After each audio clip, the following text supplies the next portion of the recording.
ਬੱਚਿਓ ਅੱਜ ਦੇ ਇਸ CPU ਦੇ ਲੈਕਚਰ ਦੇ ਵਿੱਚ ਜਾਂ ਵਰਚੁਅਲ ਕਲਾਸ ਦੇ ਵਿੱਚ ਤੁਹਾਡਾ ਸਵਾਗਤ ਹੈ। ਅਸੀਂ ਕੱਲ ਯੂਨਿਟ 4 ਜਿਹੜਾ ਸੀਗਾ ਉਹ ਖਤਮ ਕਰ ਲਿਆ ਸੀ। ਉਹਦਾ ਕੱਲ ਅਸੀਂ ਲਾਸਟ ਟੌਪਿਕ ਜਿਹੜਾ ਸੀਗਾ ਉਹ ਅਸੀਂ ਜਿਹੜਾ ਸੀਗਾ ਕੀਤਾ ਸੀਗਾ। ਹੁਣ ਅੱਜ ਦਾ ਜਿਹੜਾ ਸਾਡਾ ਵਿਸ਼ੇ ਹੈ ਉਹ ਅਸੀਂ ਯੂਨਿਟ 2 ਦਾ ਇੱਕ ਟੌਪਿਕ ਹੈ ਉੱਤਰ ਆਧੁਨਿਕਤਾਵਾਦ ਵਾਲਾ, ਉਹ ਡਿਸਕਸ ਕਰਾਂਗੇ। ਕੱਲ ਜਦੋਂ ਤੁਸੀਂ ਕਾਲਜ ਆਏ ਸੀ ਤਾਂ ਮੇਰੀ ਤੁਹਾਡੇ ਨਾਲ ਡਿਸਕਸ਼ਨ ਹੋਈ ਸੀ। ਮੈਂ ਤੁਹਾਨੂੰ ਅੱਜ ਸਵੇਰੇ YouTube ਦਾ ਲਿੰਕ ਵੀ ਭੇਜਿਆ ਹੈਗਾ ਆਪਣੇ ਚੈਨਲ ਦਾ। ਉਹਦੇ ਵਿੱਚ ਜਿਹੜਾ ਹੈ ਪੋਸਟ ਮਾਡਰਨਿਜ਼ਮ ਉੱਤੇ ਜਿਹੜਾ ਮੇਰੇ 7 ਲੈਕਚਰ ਪਏ ਹੋਏ ਨੇ, ਉਹ ਤੁਸੀਂ ਸਾਰੇ ਲੈਕਚਰ ਜਿਹੜੇ ਹੈਗੇ ਆ ਡਿਟੇਲ ਦੇ ਵਿੱਚ ਜਿਹੜੇ ਆ ਸੁਣਨੇ ਆ, ਔਰ ਉਹਦੇ 'ਚੋਂ ਜਿਹੜਾ ਹੈਗਾ ਤੁਸੀਂ ਨੋਟਸ ਬਣਾਉਣੇ ਆ। ਡਿਟੇਲ 'ਚ ਇਹਨਾਂ ਨੂੰ ਸੁਣ ਲਈਓ ਔਰ ਇਹਨਾਂ ਵਿੱਚੋਂ ਜਿਹੜੀ ਇੰਪੋਰਟੈਂਟ ਪੁਆਇੰਟਸ ਹੈਗੇ ਆ ਉਹ ਨੋਟ ਡਾਊਨ ਕਰ ਲਈਓ। When we will discuss the topic in live, then we will discuss those points, plus I will tell you more points. I will discuss with you this topic in very detail. So ਮੈਂ ਤੁਹਾਡੇ ਨਾਲ ਇੱਥੇ ਇੱਕ document ਜਿਹੜਾ ਹੈਗਾ ਹੈ ਉਹ share ਕਰਨ ਲੱਗਾ। ਠੀਕ ਹੈ ਜੀ, ਇਹਨੂੰ ਮੈਂ ਜਿਹੜਾ ਹੈ ਇਹਨੂੰ ਇੱਥੇ ਸਲਾਈਡ ਕਰਕੇ ਜਿਹੜਾ ਹੈਗਾ ਇੱਥੇ ਲੈ ਆਉਣਾ। ਠੀਕ ਹੈ ਜੀ, ਹੁਣ ਉੱਤਰ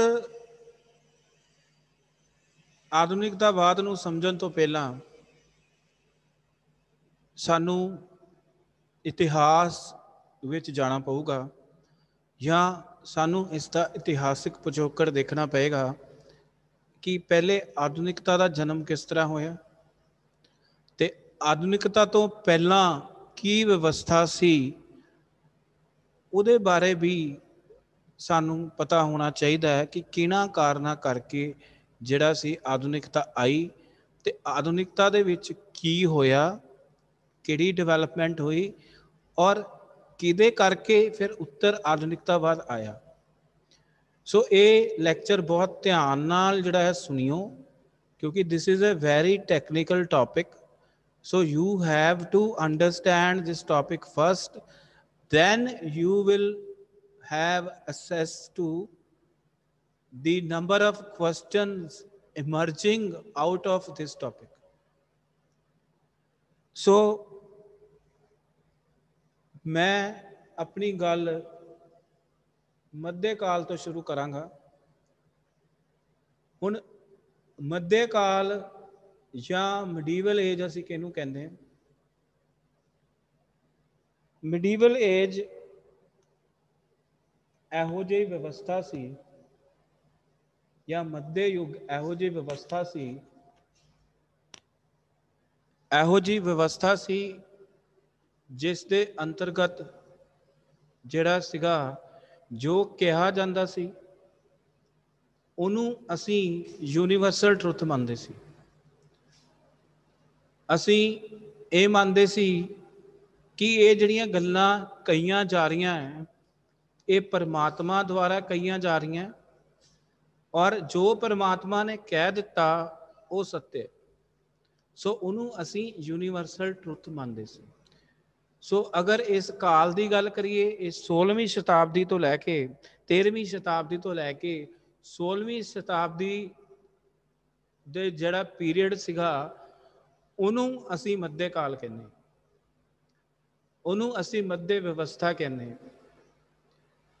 ਹੁਣ ਇਹਦੇ ਵਿੱਚ ਕੀ ਸੀਗਾ? ਇਹਦੇ ਵਿੱਚ ਧਰਮ ਦੀ ਡੋਮੀਨੇਸ਼ਨ ਸੀ। ਜਿਹੜੇ ਧਾਰਮਿਕ ਸੱਚਾਈਆਂ ਸੀਗੀਆਂ ਉਹਨਾਂ ਉੱਤੇ ਲੋਕ ਵਿਸ਼ਵਾਸ ਕਰਦੇ ਸੀ। ਜਿਹੜੀਆਂ ਗੱਲਾਂ ਰਿਲੀਜੀਅਸ ਲੀਡਰਸ ਦੁਆਰਾ ਕੀਤੀਆਂ ਜਾਂਦੀਆਂ ਸੀ ਉਹਦੇ ਉੱਤੇ ਵੀ ਵਿਸ਼ਵਾਸ ਕਰਦੇ ਸੀ। ਸੋ ਰਿਲੀਜੀਅਸ ਲੀਡਰਸ ਉੱਤੇ ਜਿਹੜੀਆਂ ਗੱਲਾਂ ਰਿਲੀਜੀਅਸ ਲੀਡਰਸ ਦੁਆਰਾ ਜਿਹੜੀਆਂ ਗੱਲਾਂ ਕਹੀਆਂ ਜਾਂਦੀਆਂ ਸੀਗੀਆਂ, ਰਿਲੀਜੀਅਸ ਲੀਡਰ ਇਹ ਕਹਿੰਦੇ ਸੀਗੇ ਇਹ ਗੱਲਾਂ ਅਸੀਂ ਨਹੀਂ ਕਹਿ ਰਹੇ, ਇਹ ਗੱਲਾਂ ਪਰਮਾਤਮਾ ਨੇ ਸਾਨੂੰ ਕਹੀਆਂ ਹੈ, सो इन्हां गल्लां नूं ਉਹ ਜਿਹੜਾ ਹੈ अटूट सच्चाइयां ਮੰਨਦੇ ਸੀ ਜਾਂ यूनिवर्सल ट्रुथ्स ਮੰਨਦੇ ਸੀ। सो ਇਹ ਜਿਹੜੇ यूनिवर्सल ਜਿਹੜੇ ट्रुथ ਸੀਗੇ ਉਹਨਾਂ ਨੂੰ ਬਲਾਈਂਡਲੀ ਫੋਲੋ ਕਰਨ ਵਾਸਤੇ ਇਹ ਲੋਕ ਕਹਿੰਦੇ ਸੀ, ਲੋਕਾਂ ਨੂੰ ਇਹ ਕਹਿੰਦੇ ਸੀ ਕਿ ਇਹੀ ਸੱਚਾਈ ਹੈ, ਤੁਹਾਨੂੰ ਇਹਨੂੰ as it is he follow ਕਰਨਾ ਪੈਣਾ ਹੈ ਜਾਂ ਐਜ਼ ਇਟ ਇਜ਼ ਹੀ ਤੁਹਾਨੂੰ ਇਹਨੂੰ ਮੰਨਣਾ ਪੈਣਾ ਹੈ। ਠੀਕ ਹੈ ਜੀ। ਫਿਰ ਉਸ ਤੋਂ ਬਾਅਦ ਅਸੀਂ ਮਨੁੱਖ ਨੂੰ ਇੱਕ ਰੈਸ਼ਨਲ ਬੀਇੰਗ ਮੰਨਦੇ, ਮਨੁੱਖ ਨੂੰ ਅਸੀਂ ਇੱਕ ਸੋਸ਼ਲ ਬੀਇੰਗ ਮੰਨਦੇ। ਅਸੀਂ ਇਹ ਵੀ ਮੰਨਦੇ ਹਾਂ ਕਿ ਮਨੁੱਖ ਜਿਹੜਾ ਹੈ ਉਹ ਇਕੱਲਾ ਨਹੀਂ ਰਹਿ ਸਕਦਾ, ਮਨੁੱਖ ਜਿਹੜਾ ਹੈ ਉਹ ਆਈਸੋਲੇਸ਼ਨ ਦੇ ਵਿੱਚ ਨਹੀਂ ਰਹਿ ਸਕਦਾ, ਇਕੱਲੇਪਨ 'ਚ ਨਹੀਂ ਰਹਿ ਸਕਦਾ। ਉਹਨੂੰ ਆਪਣੇ ਵਿਕਾਸ ਵਾਸਤੇ ਵਾਤਾਵਰਣ ਅਤੇ ਸਮਾਜ ਦੀ ਜਿਹੜੀ ਹੈ ਲੋੜ ਪੈਂਦੀ ਹੈ। ਇਸੇ ਤਰ੍ਹਾਂ ਅਗਰ ਅਸੀਂ ਗੱਲ ਕਰੀਏ ਕਿ ਜਦੋਂ ਅਸੀਂ ਗੱਲ ਕਰਦੇ ਹਾਂ ਮਨੁੱਖ ਦੀ ਹੋਰ ਜੀਵਾਂ ਦੇ ਨਾਲ ਜਾਂ ਹੋਰ ਪ੍ਰਾਣੀਆਂ ਦੇ ਨਾਲ, ਤਾਂ ਜਿਹੜਾ ਮਨੁੱਖ ਹੈਗਾ ਹੈ ਉਹਦੇ ਕੋਲ ਸੋਚਣ ਦੀ ਸ਼ਕਤੀ ਹੈ, ਉਹ ਆਪਣਾ ਬੁਰਾ ਭਲਾ ਸੋਚ ਸਕਦਾ ਹੈ। ਇਹਨੂੰ ਅਸੀਂ ਰੈਸ਼ਨੈਲਿਟੀ ਆਫ ਮੈਨ ਕਹਿੰਦੇ ਹਾਂ। ਇਸੇ ਕਰਕੇ ਮਨੁੱਖ ਨੂੰ ਜਿਹੜਾ ਹੈ ਰੈਸ਼ਨਲ ਬੀਇੰਗ ਮੰਨਿਆ ਜਾਂਦਾ ਹੈ, ਕਿਉਂਕਿ ਉਹਦੇ ਕੋਲ ਸੋਚਣ ਅਤੇ ਸਮਝਣ ਦੀ ਸ਼ਕਤੀ ਹੈ। ਉਹਦੇ ਆਧਾਰ ਉੱਤੇ ਜਿਹੜਾ ਮਨੁੱਖ ਹੈ ਉਹ ਆਪਣਾ ਜਿਹੜਾ ਹੈ ਨਿਰਣੇ ਲੈ ਸਕਦਾ ਹੈ, ਉਹ ਆਪਣੇ ਜਿਹੜਾ ਹੈ। ਸੋ ਪਰ ਜਿਹੜੇ ਮੱਧੇ ਕਾਲ ਦੇ ਵਿੱਚ ਵਿਚਾਰਕ ਸੀਗੇ ਜਾਂ ਰਿਲੀਜੀਅਸ ਲੀਡਰ ਸੀਗੇ, ਉਹ ਇਸ ਗੱਲ ਨੂੰ ਨਹੀਂ ਮੰਨਦੇ ਸੀ। ਉਹ ਕਹਿੰਦੇ ਸੀ ਜਿਹੜੀ ਗੱਲ ਭਗਵਾਨ ਦੁਆਰਾ ਜਾਂ ਪਰਮਾਤਮਾ ਦੁਆਰਾ ਕਹੀ ਗਈ ਹੈ ਉਹਨੂੰ ਉਹ ਯੂਨੀਵਰਸਲ ਟਰੁੱਥ ਕਹਿੰਦੇ ਸੀ, ਔਰ ਲੋਕਾਂ ਨੂੰ ਕਹਿੰਦੇ ਸੀ ਇਹਨੂੰ as it is blindly follow ਕਰੋ, ਇਹੀ ਸੱਚਾਈ ਹੈ, ਇਸ ਤੋਂ ਉੱਪਰ ਕੋਈ ਸੱਚਾਈ ਨਹੀਂ। ਸੋ ਠੀਕ ਹੈ ਜੀ। ਹੁਣ ਇਹ ਜਿਹੜੀ ਚੀਜ਼ ਸੀਗੀ ਜਾਂ ਇਹ ਜਿਹੜੀ ਵਿਵਸਥਾ ਸੀ 16ਵੀਂ ਸ਼ਤਾਬਦੀ ਤੱਕ ਚੱਲੀ। 16ਵੀਂ ਸ਼ਤਾਬਦੀ ਦੇ ਵਿੱਚ ਕੀ ਹੁੰਦਾ ਹੈ? 16ਵੀਂ ਸ਼ਤਾਬਦੀ ਦੇ ਵਿੱਚ ਇੰਡਸਟਰੀਅਲ ਰੈਵੋਲੂਸ਼ਨ ਆਉਂਦੀ ਹੈ ਯੂਰਪ ਦੇ ਵਿੱਚ, ਜਾਗ੍ਰਿਤੀ ਆਉਂਦੀ ਹੈ ਜਿਹਨੂੰ ਅਸੀਂ ਰੈਨੇਸਾਂ ਕਹਿੰਦੇ ਹਾਂ। ਤੇ ਇਹ ਦੋਨਾਂ ਕਾਰਨਾਂ ਕਰਕੇ ਜਿਹੜਾ ਹੈ ਰਿਐਕਸ਼ਨ ਹੁੰਦਾ ਹੈ ਇਹਦਾ ਅਗੇਂਸਟ। ਉਹ ਕਹਿੰਦੇ ਜੀ ਅਸੀਂ ਇਸ ਗੱਲ ਨੂੰ ਨਹੀਂ ਮੰਨਦੇ। ਜਿਹੜੇ 16ਵੀਂ ਸ਼ਤਾਬਦੀ 'ਚ ਵਿਚਾਰਕ ਆਏ ਜਾਂ 17ਵੀਂ ਸ਼ਤਾਬਦੀ 'ਚ ਜਿਹੜੇ ਵਿਚਾਰਕ ਆਏ, ਉਹਨਾਂ ਨੇ ਇਸ ਗੱਲ ਨੂੰ ਨਹੀਂ ਮੰਨਿਆ। ਉਹ ਕਹਿੰਦੇ ਸੀਗੇ ਕਿ ਮਨੁੱਖ ਇੱਕ ਰੈਸ਼ਨਲ ਬੀਇੰਗ ਹੈ ਤੇ ਯੂਨੀਵਰਸਲ ਟਰੁੱਥ ਕੋਈ ਨਹੀਂ ਹੈ। ਤੁਹਾਨੂੰ ਜਿਹੜੇ ਹੈ ਯੂਨੀਵਰਸਲ ਟਰੁੱਥ ਜਿਹੜੇ ਹੈ ਉਹ ਬਣਾਉਣੇ ਪੈਣਗੇ। ਯੂਨੀਵਰਸਲ ਟਰੁੱਥ ਜਿਹੜੇ ਹੈ ਉਹਦੀ ਸੱਚਾਈ ਜਿਹੜੀ ਹੈ ਉਹ ਸਥਾਪਿਤ ਜਿਹੜੀ ਹੈ ਉਹ ਤੁਹਾਨੂੰ ਕਰਨੀ ਪਊਗੀ। ਸੋ ਉਹ ਕੀ ਕਹਿੰਦੇ ਸੀਗੇ? ਹੁਣ ਅਸੀਂ ਗੱਲ ਕਰਦੇ ਹਾਂ ਆਧੁਨਿਕਤਾ ਦੀ, ਫਿਰ ਅਸੀਂ ਉੱਤਰ ਆਧੁਨਿਕਤਾ ਤੇ ਆਵਾਂਗੇ। ਠੀਕ ਹੈ ਜੀ। ਹੁਣ 17ਵੀਂ ਸ਼ਤਾਬਦੀ ਦੇ ਵਿੱਚ ਜਿਹੜੇ ਵਿਚਾਰਕ ਆਏ ਉਹਨਾਂ ਦਾ ਪਰਸਪੈਕਟਿਵ ਜਿਹੜਾ ਸੀਗਾ ਉਹ ਚੇਂਜ ਹੋ ਗਿਆ। ਉਹਨਾਂ ਨੇ ਇਹ ਕਹਿਣਾ ਸ਼ੁਰੂ ਕਰ ਦਿੱਤਾ ਕਿ ਅਸੀਂ ਜਿਹੜੀਆਂ ਚੀਜ਼ ਨੂੰ ਬਲਾਈਂਡਲੀ ਫੋਲੋ ਕਰਨ ਵਾਸਤੇ ਕਿਹਾ ਜਾ ਰਿਹਾ, ਅਸੀਂ ਉਹਨੂੰ ਉੱਦਾਂ ਫੋਲੋ ਨਹੀਂ ਕਰਨਾ। ਅਸੀਂ ਉਹਨੂੰ ਉੱਦਾਂ ਫੋਲੋ ਨਹੀਂ ਕਰ ਸਕਦੇ, ਕਿਉਂਕਿ ਮਨੁੱਖ ਕੋਲ ਸੋਚਣ ਦੀ ਸ਼ਕਤੀ ਹੈ, ਮਨੁੱਖ ਇੱਕ ਰੈਸ਼ਨਲ ਜੀਵ ਹੈ। ਇਸ ਕਰਕੇ ਉਹਨਾਂ ਨੇ ਕਿਹਾ ਕਿ ਸਾਨੂੰ ਆਪਣੇ ਮਾਪਦੰਡ ਜਿਹੜੇ ਆ ਆਪ ਸੈੱਟ ਕਰਨੇ ਪੈਣਗੇ। ਸਾਨੂੰ ਜਿਹੜੀਆਂ ਯੂਨੀਵਰਸਲ ਟਰੂਥਸ ਹੈਗੇ ਜਿਹੜੇ ਆਪ ਜਿਹੜਾ ਹੈ ਤੁਸੀਂ ਕਹਿ ਲਓ ਉਸ ਤੋਂ ਬਾਅਦ ਸੈੱਟ ਕਰਨੇ ਪੈਣਗੇ, ਮਤਲਬ ਆਪ ਜਿਹੜੀ ਖੋਜ ਕਰਕੇ ਉਹਨੂੰ ਸੈੱਟ ਕਰਨੇ ਪੈਣਗੇ। ਠੀਕ ਹੈ ਜੀ। ਫਿਰ ਇਸ ਦੌਰਾਨ ਜਿਹੜੇ ਹੈ ਕਈ ਤਰ੍ਹਾਂ ਦੀਆਂ ਜਿਹੜੀਆਂ ਸੀ ਸਾਇੰਟੀਫਿਕ ਜਿਹੜੀਆਂ ਰਿਸਰਚ ਹੋਈ, ਜਿਹੜੀਆਂ ਸੰਵਿਧਾਨ ਬਣੇ ਕਈ ਦੇਸ਼ਾਂ ਦੇ, ਜਿਹੜੇ ਸੀ ਲੋਕਾਂ ਨੂੰ ਅਧਿਕਾਰ ਬਣੇ, ਕਈ ਤਰ੍ਹਾਂ ਦੇ ਅੰਦੋਲਨ ਹੋਏ। ਸੋ ਇਸ ਯੁੱਗ ਦੇ ਵਿੱਚ ਮੈਕਸੀਮਮ ਜਿਹੜੀ ਸੀਗੀ ਡਿਵੈਲਪਮੈਂਟ ਹੋਈ, ਜਿਹਨੇ ਕਿ ਵੱਖ-ਵੱਖ ਵਿਵਸਥਾਵਾਂ ਨੂੰ ਖਰਾਬ ਵੀ ਕੀਤਾ। ਠੀਕ ਹੈ, ਜਿਹਨੇ ਸਾਡੇ ਵਾਤਾਵਰਨ ਨੂੰ ਖਰਾਬ ਕੀਤਾ। ਸੋ ਇਹਦੇ ਅਗੇਂਸਟ, ਆਧੁਨਿਕਤਾਵਾਦ ਦੇ ਅਗੇਂਸਟ ਜਿਹੜਾ ਰਿਐਕਸ਼ਨ ਹੋਇਆ ਉਹਨੂੰ ਅਸੀਂ ਜਿਹੜਾ ਹੈਗਾ ਪੋਸਟ ਮਾਡਰਨਿਜ਼ਮ ਕਹਿੰਦੇ ਹਾਂ। ਹੁਣ ਇੱਥੇ ਜਿਹੜਾ ਹੈ ਤੁਸੀਂ ਧਿਆਨ ਦਿਓ, हुण मैं अगली स्लाइड जिहड़ी है उहदे ते जाना है। ठीक है, ਜਦੋਂ ਅਸੀਂ पोस्ट मॉडर्निज्म की गल करते हैं तो लेट जिहड़ी 20th सेंचुरी सीगी ਉਹਦੇ ਵਿੱਚ ਜਿਹੜਾ ਇਹ ਕਨਸੈਪਟ ਹੈ पोस्ट मॉडर्निज्म का वो कई विषयों के विच ਇਹਦਾ समावेश होया, जिद्दां आर्ट के खेत्र ਦੇ ਵਿੱਚ, आर्कीटैक्चर के खेत्र ਦੇ ਵਿੱਚ। ठीक है, ये की सी, ਇਹ ਇੱਥੇ ਲਿਖਿਆ ਹੋਇਆ देखो, criticism that represents departure from modernism and its hearts in general distrust of grand theories and ideologies, as well as problematic relationship with no notion with any notion of art। ठीक है जी, हुण ਇਹਦਾ रिएक्शन की होया, ਜਿਹੜਾ ਆਧੁਨਿਕਤਾਵਾਦ ਸੀਗਾ ਉਹਦਾ reaction होया पोस्ट मॉडर्निज्म।